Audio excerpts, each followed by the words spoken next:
Ассалаумағалейкум достар, бүгін үкінің дизайнын, яғни үкіні осы иллюстратор арқылы жасаймыз.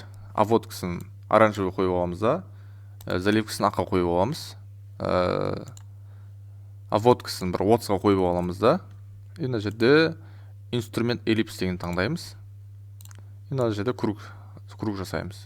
Осылай қойып аламыз. И Alt кнопкасын ұстап тұрамыз да, и мына ортасынан былай тартамыз. Так етіп қойып аламыз. Енді Alt кнопкасын ұстап тағы да былай қойып аламыз. Бүйтіп Shift ұстап тұрамыз. Shift ұстап тұрып бүйтіп кішірейтеміз. И осылай центрге қойып аламыз. Бұның обводкасын өшіріп тастаймыз. Заливкасын қараға бояп аламыз. И бұны да тоже центрге қойып жібереміз. Яғни көздерін жасаймыз. И осылай бұнда тағы да Alt кнопкасын ұстап тұрып кішірейтіп аламыз. Примерно осылай қылып. И осылай цветін өзгертеміз. Аққа қойып аламыз.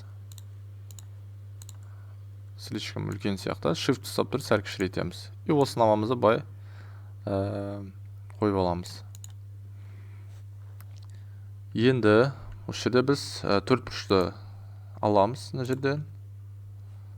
И осылай мына жерде пипеткамен бірінші түсін оранжевый қойып аламыз. Заливкасын өшіріп тастаймыз. И жаңа төрт бұрышты аламыз да үстеміз. Үст қойып алған соң бүйтіп айналдырамыз. Shift ұстап тұрамыз. И осылай ортаға қойып жібереміз. И мына жерде аппақ стрелочканы таңдаймыз да, бір басып аламыз да жоғары көтереміз.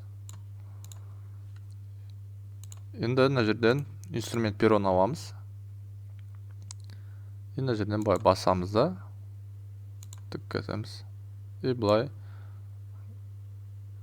ойнатсақ болады. И осы жерден бір Alt деп осы жерден бір бас жібереміз да, и мына жерге қойып, бүйтіп тартамыз, әдемілеп, келтіріп, тік етіп.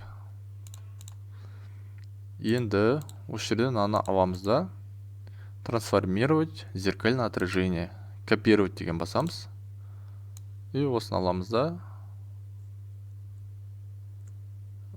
мына жерге былай қойып аламыз, мінекей. Осымен біздің дизайнымыз дайын болды. Достар, егер де сіздерге пайдалы болса, лайк, подписка жасауды, тіркелуді ұмытпаймыз. Жарайды, жақсы, сау болыңыздар.